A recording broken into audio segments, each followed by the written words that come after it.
Assalamualaikum warahmatullahi wabarakatuh. Salam sejahtera untuk kita semua. Puji syukur kita ucapkan atas nikmat iman dan nikmat Islam yang Allah berikan kepada kita sehingga kita dapat belajar bersama di sini. Pada kesempatan kali ini saya akan menyampaikan materi pembelajaran yang berjudul Macam-macam Dosa Besar. Materi pembelajaran ini ditujukan untuk memenuhi tugas ujian akhir semester mata kuliah pendidikan agama Islam. Baiklah, untuk mempersingkat waktu, sebelum kita memasuki materi, alangkah baiknya kita membaca lafaz basmalah. Bismillahirrahmanirrahim. Baik, sebelum kita memasuki pembahasan materi, di sini saya sudah merangkum materi-materi tersebut dalam sebuah poin-poin. Di poin yang pertama yaitu perbedaan perilaku tercela dan dosa. Di dalam poin ini kita dapat mengetahui perbedaan perilaku tercela dan dosa, baik dari pengertiannya maupun contoh-contohnya. Lalu di poin yang kedua, yaitu faktor-faktor manusia melakukan dosa. Di dalam poin ini, kita dapat mengetahui apa saja penyebab manusia melakukan sebuah dosa. Lalu di poin yang ketiga, yaitu jenis-jenis dosa. Di poin ini kita akan mengetahui apa saja macam-macam dosa.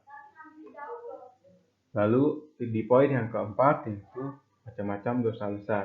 Di poin ini kita akan mengetahui apa saja dosa besar yang ada dan apa saja hukumannya.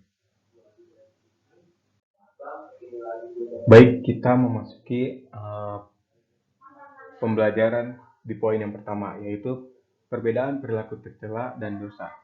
Perilaku tercela adalah perilaku-perilaku yang tidak sesuai dengan etika atau norma-norma yang ada. Contohnya yaitu ananiah, ghadab, hasad, ghibah, dan namimah. Ananiah atau sikap egois yang berarti sikap mementingkan kepentingan diri sendiri serta meremehkan orang lain. Lalu ghadab artinya perbuatan yang kasar dan akan mengakibatkan marah. Hal ini juga mengenai sikap seseorang sering tidak senang terhadap perlakuannya kepada orang lain. Lalu hasad yang artinya perasaan dengki atau tidak senang pada nikmat yang diberikan Allah Subhanahu wa taala kepada hambanya. Lalu ghibah yang berarti pembicaraan antara sesama muslim tentang muslim lainnya yang membicarakan tentang kejelekan atau keburukan yang tidak disukai oleh orang tersebut. Lalu yang terakhir yaitu namimah. Artinya yaitu melakukan perbuatan yang dapat mengadu domba dua orang atau sekelompok orang sehingga terjadi permusuhan dan saling membenci. Yang berikutnya yaitu dosa. Dosa adalah sesuatu perbuatan yang dilakukan seorang mukallaf yang melanggar hukum Allah Subhanahu wa taala. Berikut adalah Quran surat An-Nisa ayat 48 yang menjelaskan tentang apa itu dosa. Yang artinya, sesungguhnya Allah tidak akan mengampuni dosa karena mempersekutukannya atau syirik. Dan Dia mengampuni apa dosa yang selain syirik itu bagi siapa yang Dia kehendaki. Barang siapa yang mempersekutukan Allah, maka sungguh dia telah berbuat dosa yang besar. Lalu poin berikutnya yaitu faktor-faktor yang mendorong manusia melakukan dosa. Poin yang pertama yaitu ingin hidup bebas tanpa batasan agama. Faktor manusia melakukan dosa karena ingin hidup bebas tanpa batasan agama berarti mereka ingin hidup tanpa adanya aturan-aturan dari agama itu sendiri, atau sering disebut juga ateis yang tidak mengakui adanya agama. Lalu di poin yang kedua yaitu memandang ringan azab Allah.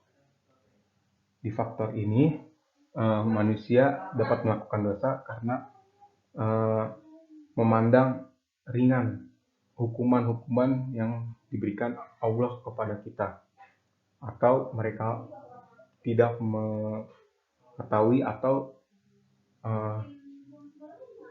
tidak atau menentang azab-azab Allah tersebut. Lalu di poin yang ketiga yaitu godaan setan. Faktor manusia melakukan dosa yaitu dari godaan-godaan setan itu sendiri. Lalu di poin yang keempat ada iman dan takwanya yang lemah. Nah, faktor manusia melakukan dosa, iman dan takwanya lemah.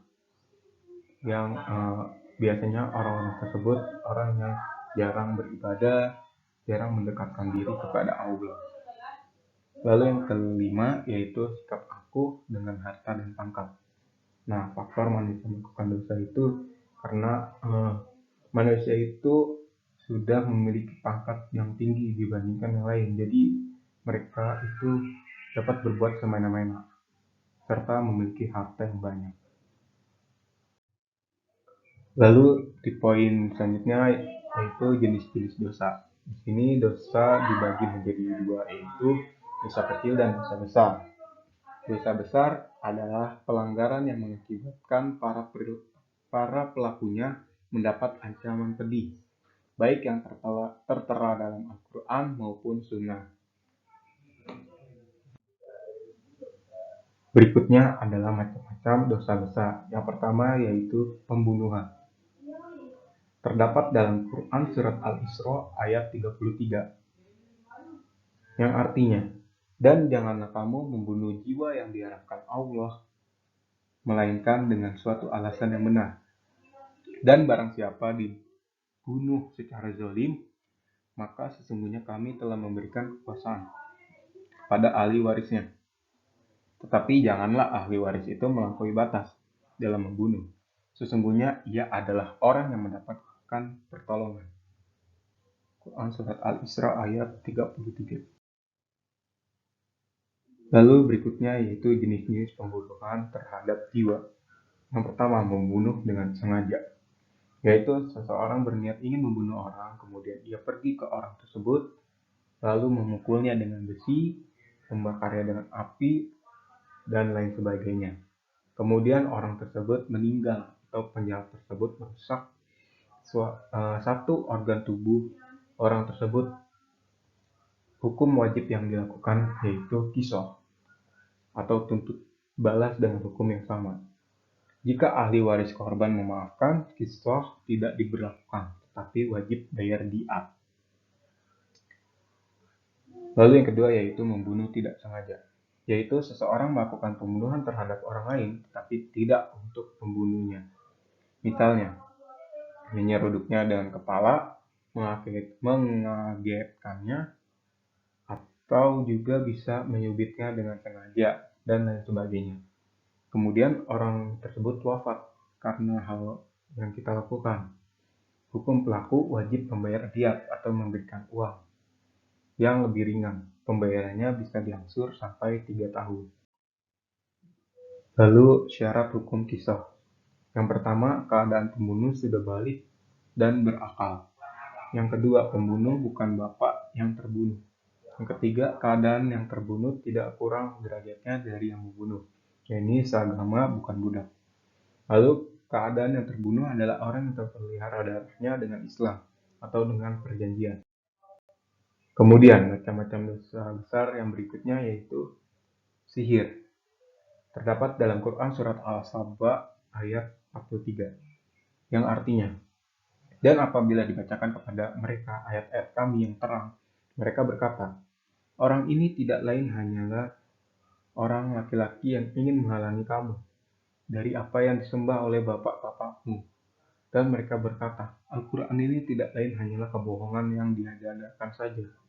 Dan orang-orang kafir berkata terhadap kebenaran tatkala kebenaran itu datang kepada mereka, ini tidak lain hanyalah sihir yang nyata. Lalu berikutnya itu macam-macam sihir. Sihir yang pertama yaitu sihir tiara atau suara bun. Sihir jenis ini juga menggunakan burung, ya ini didengar suaranya. Contohnya itu bila mendengar suara burung hantu, diyakini pertanda bakal ada yang hamil. Lalu bila ada ayam jago berkokok di waktu maghrib, tandanya bakal ada orang yang berbuat zina. Dan masih banyak contoh-contoh lainnya yang hingga kini masih diyakini oleh orang Islam yang ada di Indonesia.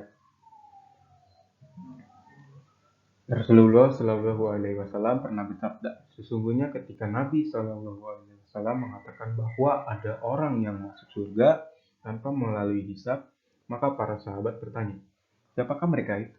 Wahai Rasulullah, jawab Nabi Shallallahu Alaihi Wasallam, mereka itu adalah orang yang tidak menjadi peramal atau tidak datang meminta diramal dan tidak pula menggunakan burung untuk menentukan nasib. Lalu yang kedua yaitu sihir honde atau boneka manusia. Metodenya membuat boneka manusia berwajah binatang seperti anjing, himar, babi, dan lain sebagainya, yang bertujuan agar dapat mengubah wajah manusia cantik atau sebaliknya. Sihir jenis ini termasuk ganas, sehingga sering disebut teluh ke korban sampai meninggal. Namun jika korban hanya berubah muka saja, disebut sihir pelemburan dalam bahasa Sunda, dan jika yang berubahnya itu hanya pada penglihatan korban, maka disebut sihir simsalabim, seperti yang dibutuhkan para tukang sulap. Lalu macam-macam dosa besar yang berikutnya yaitu zina. Terdapat dalam Quran surat Al-Isra ayat 32, yang artinya, dan janganlah kamu mendekati zina. Sesungguhnya zina itu adalah perbuatan yang keji dan suatu jalan yang buruk. Berikutnya adalah macam-macam zina. Zina yang pertama yaitu zina mukson. Zina mukson yaitu zina yang dilakukan orang yang pernah terikat tali ikatan perkawinan. Artinya dilakukan baik suami, istri duda, atau janda. Hukuman bagi pelaku zina mukson yaitu dirajam atau dilempari batu hingga ia mati. Lalu zina yang berikutnya yaitu zina ghairi muhsan. Zina ghairi muhsan yaitu zina yang dilakukan orang yang belum pernah menikah. Hukuman bagi pelaku zina ghairi muhsan dizilip atau dicambuk sebanyak 100 kali dan dibuang ke daerah lain selama 1 tahun. Lalu macam-macam dosa besar. Yang berikutnya yaitu meninggalkan salat fardu. Terdapat dalam Quran surat Al-Ma'un ayat 4-7, yang artinya, maka celakalah bagi orang-orang yang sholat, yaitu orang-orang yang lalai dari sholat, orang yang berbuat riya dan enggan menolong dengan barang berguna. Berikut adalah dosa meninggalkan sholat. Ibnu Qayyim menyebutkan kaum muslimin bersepakat bahwa meninggalkan sholat 5 waktu dengan sengaja adalah dosa besar, yang paling besar dan dosanya lebih besar dari dosa membunuh, merampas harta orang lain, berzina, mencuri, dan minum minuman keras. Orang yang meninggalkannya akan mendapat hukuman dan kemurkaan Allah Subhanahu wa Ta'ala serta mendapatkan kehinaan di dunia dan di akhirat. Sedangkan orang yang meninggalkan salat bukan karena mengingkari wajibnya, namun karena malas-malasan dan meremehkan, statusnya masih diperselisihkan oleh ulama. Pendapat dari mazhab Syafi'i dan Maliki mengatakan bahwa orang yang meninggalkan salat tidak kafir, namun mereka dihukum oleh ulil amri dengan hukuman mati. Pendapat mazhab Hanafi mengatakan bahwa orang yang meninggalkan salat tidak kafir, mereka dipenjara sampai kembali sholat. Lalu macam-macam dosa besar yang berikutnya yaitu LGBT. Terdapat dalam Quran surat Al-A'raf ayat 81, yang artinya, sesungguhnya kamu mendatangi laki-laki untuk melepaskan nafsumu pada mereka, bukan kepada wanita, malah kamu ini adalah kaum yang melampaui batas. Akibat perbuatan dari LGBT, yang pertama yaitu hubungan yang tidak direstui oleh pemerintah dan agama. Lalu yang kedua cenderung kondonasi pasangan. Yang ketiga yaitu berisiko menyebabkan penyakit seksual. Yang keempat biasanya menjadi jauh dari Tuhan. Yang kelima rentan terhadap stres. Baiklah, mungkin segitu saja materi yang dapat saya sampaikan. Untuk kesimpulannya yaitu perbuatan dosa besar adalah suatu larangan dari Allah dan Rasulullah dari penjabaran hadis-hadis. Dosa besar itu jumlahnya banyak, diantaranya syirik, durhaka kepada orang tua, membunuh jiwa tanpa hak, bersaksi palsu, sihir, lalu menuduh tanpa bukti, berzina, memakan harta anak yatim, memakan harta riba, lari dari medan perang. Dosa-dosa tersebut merupakan dosa yang besar dan pastinya mempunyai hukuman yang berat bagi pelakunya. Baik hukum di dunia maupun di akhirat kelak yang tidak dapat seorang pun dapat menolak dari hukum Allah Subhanahu wa Ta'ala. Sekian, wassalamualaikum warahmatullahi wabarakatuh.